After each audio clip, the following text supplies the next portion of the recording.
নমস্কার। সূত্র আর মূত্রের পার্থক্য। মূত্র শরীর নামক প্রতিষ্ঠানের মাধ্যমে একটি অঙ্গের দ্বারা বাইরে বেরোয়।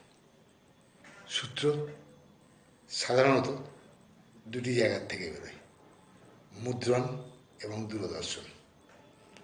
সূত্রের তিনটি ধারা আছে: আন্তর্জাতিক সূত্র,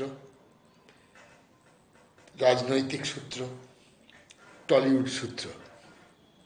মূত্র শরীর সুস্থ থাকলে কাঁচের মতো সচ্ছল চকচক করে বেরোবে। শরীর কষে গেলে অল্প পিঙ্গল বর্ণ, যদি খুব শরীর কষে যায় তাহলে হলুদ বর্ণ। সূত্র নিরাকার এবং অপদার্থ। মূত্র একটি বর্জ্য পদার্থ। সূত্র অপদার্থ